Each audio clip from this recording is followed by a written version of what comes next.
So, a couple of weeks ago, I shared a true ghost story submitted by Just Jeff, and some of you all had a lot of questions. So, let's talk about it and share another one of his true ghost stories.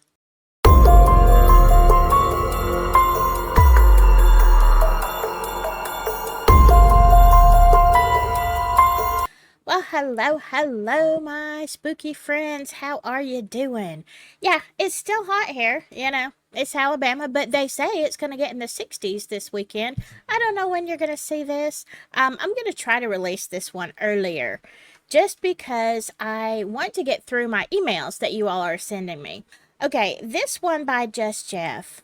If you'll remember his first story, he was talking about his neighbor that had a tragic passing away and then kept showing up at his door. I don't know. I can't say 100% I wasn't there. I will tell you this, though. Jeff and I have talked back and forth many emails. Got a bug. Something. I don't know. Some of y'all see orbs. Sometimes I see bugs, but they're not there. I don't know. I don't know. But yeah, but because Jeff shared some of this, I tended to think it was true. All right, Scully, he thinks it's true. However, I will say this: if it's not, Just Jeff, you are one heck of a story writer. But let's look at the other story that he sent me.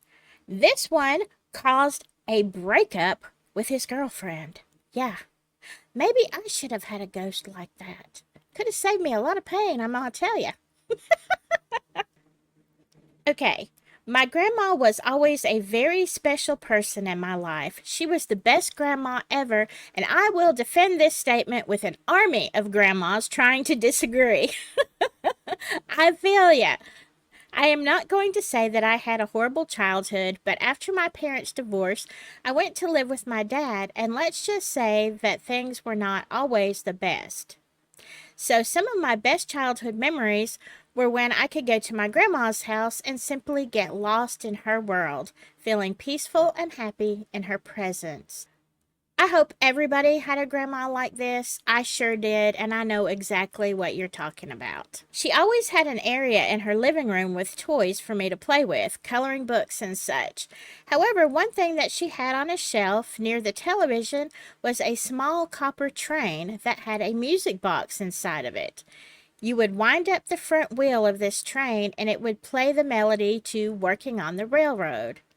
It sounds lovely. Fast forward past my teenage years and into my mid-30s when she suddenly fell ill and very soon passed away. I was destroyed. I absolutely hated it that she was gone. When it came time to clean out her house, I did not keep much, just a few items of hers that had held serious sentimental value, one of these things being the copper train, as mentioned before.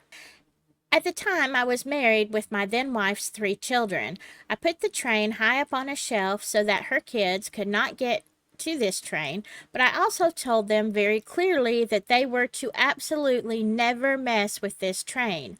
I wound up the musical box one time for them to hear the melody, and after that, it sat silent for years. And the kids left this train alone. Well, at least they were obedient kids. I don't think my kids would have done that. I know they wouldn't have.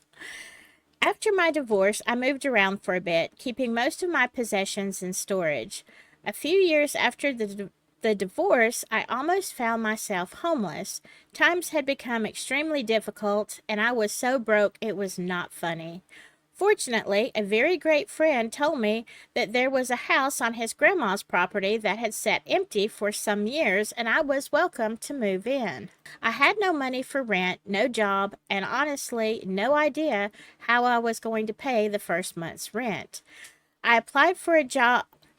I applied for job after job to no avail. After 2 weeks of living in this new place, I reached a breaking point. One day I had had enough. I was starving, still broke, still no job. In a moment of frustration, I walked into the living room, sat on the couch, and was about to cry my eyes out when suddenly a few musical notes played from this train. In all these years, this train had never made a sound, So I took it as a simple hello from my grandma, and I ended up laughing instead. I somewhat remember a soft feeling of relief passing over me. The very next day, I got a call from a great job and started that next Monday. In no time, I was back on my feet, rent paid, money in my bank account, and life was looking up. Now, that is a great story, and even if it ended there, it would be delicious, okay? That's great. I think it was your grandma. Something just saying, just giving you a little bit of faith, a little bit of hope. Sometimes when you're in that position of hopelessness, any little thing can really change your whole perspective. But this story isn't over, so let's go on. A few months went by, and the friend who got me this house and a few other friends were over at my place for New Year's Eve. We continued partying long after the ball had dropped on Times Square. So we were all partying, listening to music when the room fell silent. The person who was using their cell phone to stream music realized their phone battery had died, so it was a mad scramble for a few other friends to connect their phone to the stereo and decide which music to play, when suddenly this musical train decided to play a few seconds of its own music.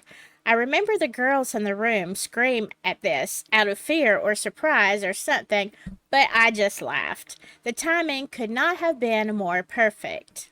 So was Grandma just like saying Happy New Year? Maybe.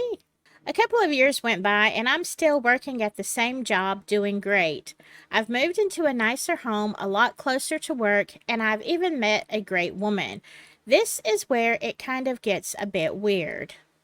My new girlfriend is at my house one day, just casually looking around at my things, observing what my interests are and such. Honestly, not a big deal.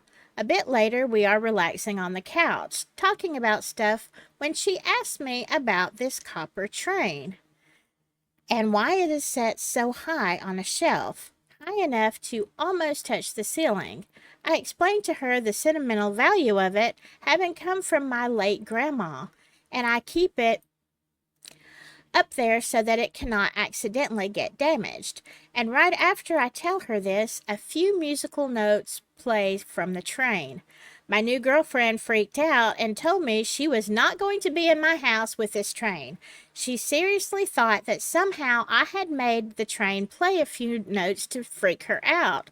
I tried to explain to her that this train has not been wound up in years, and I had no way of controlling when it played. So, I mean, it would be weird, but I don't know that I would have gotten really freaked out. But that's just me. I would have been like, wonder what made the train play. Whatever. It sounds like an extreme reaction to me, but again, that's just me. Eventually, she disregarded the train and we went on with our relationship. Things got way worse. My girlfriend soon became a much darker person and at times violent. Uh oh, that doesn't sound good. Bad enough that I had even called the police on her a few times.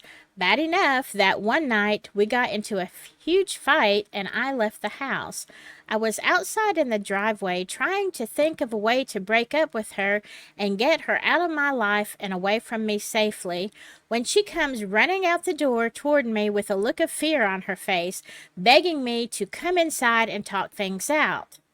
I was still angry and told her to leave me alone. She insisted I come inside and talk things out. So I agree and walk inside, and I see my handgun on the coffee table. That's when I'm getting out of there, okay? I see a weapon, I'm gone. I ask her why my gun is out, and she will not tell me.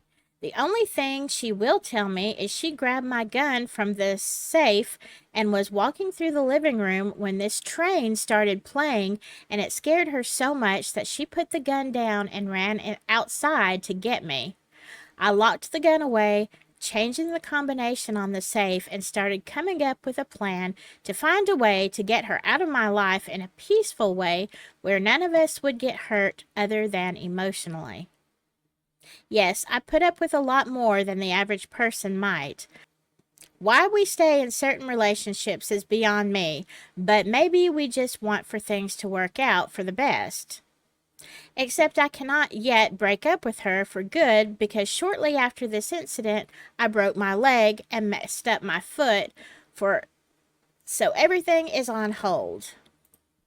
Yeah, I have to say that I think it was Grandma freaking her out. Like that train playing at that precise moment when she had a weapon and she was probably planning to use it. Um, Freaking her out, protecting you in the only way that she could. I think that is super cool. Now, I understand relationships like this, and look, if you haven't ever been in a bad relationship, then kudos to you. But I've been in several, and sometimes, yeah, it's like, let me diffuse the situation and remove myself before I call the police on you. Yeah. So I get it. But then Jeff has the injury. So now there's a new problem. So I had just broken my leg a week earlier, and I'm sitting on the couch texting someone, a friend, I think, or possibly my parents. Then my girlfriend has just gone into the bedroom to go to sleep when suddenly this musical train begins playing. Not just a few musical notes, the entire song.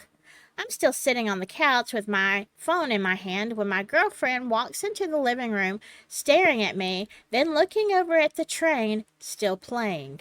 She looks back at me and she knows there was no way I could have hobbled over to the other side of the room, wound up the train, then hopped back over to the couch in just a few seconds. She begged for me to smash the train, make it stop, telling me it was haunted and she wanted it gone. She was literally to the point of tears. The music soon slowed to a stop and the train sat silent, except for one more time.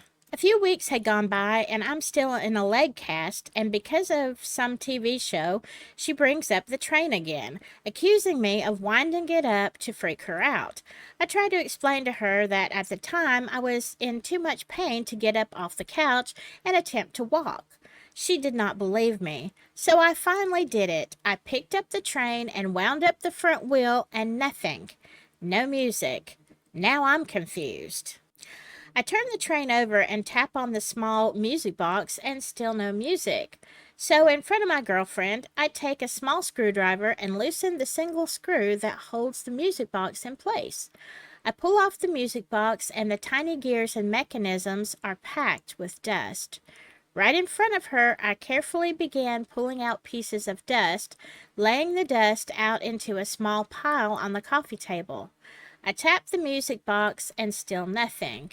So I carefully make my way out to the garage to get some WD-40. After spraying a bit of WD-40 into the gears and mechanisms and a tap or two later, the music begins to play. I never did smash the train. I chose to keep it. Instead, we finally broke up. Well, I'm not trying to ruin relationships here, but it sounds like the right decision to me.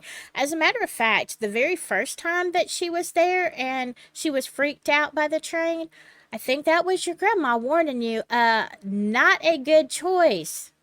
Yeah, I really wish that someone had warned me, ghostly or not, about a lot of the relationships I've been in. I'm just saying, that train is valuable. It was around 6 months later, after the odd night in which the train had played, I got curious about something. I found my Bible and opened it, and inside was the date of my grandma's passing. She passed away in October 15th, 2010. I broke my leg October 2nd, 2020. Almost 10 years exactly to the week that this train played the full song all on its own. Despite the amount of dust inside of it, despite the fact that the last time I had wound it up was so many years earlier when I was married. Maybe it is just a bit of a stretch, but I feel that this was my grandma telling me everything was going to be all right, and maybe this was her way of saying goodbye. I think that is a fantastic story, and I totally agree. Look, I don't know if it's your grandma or an angel or whatever, but somebody is watching over you and using that train, I guess, to encourage you, to warn you, all those kind of things. I would be curious if it ever goes off again and under what circumstances. By the way, Jeff said he sent me a picture of the train, but I don't know what happened. I didn't get it. If I do get it, I will show it on a later video. So, what did you think of this story? I loved it. But have you ever had something like that happen to you where you feel like maybe it was an object or something that was good? A family member? I don't know. I've seems like I have only had cursed objects, so there you go. I think this train is a blessing. Thank you so much, Jeff, for sharing this story. Okay, so that's the only story I'm doing today because it was kind of lengthy, but I am working on some other emails and you keep sending them. Please keep sending your emails, your comments. I love them. And as we get into spooky season, I don't know. We'll try to do some new things. Maybe go some places. If I can get Scully out of the house cuz he's not a people person. Anyway, I hope you have a wonderful week. I will see you next time. Whatever you do, just remember to stay spooky.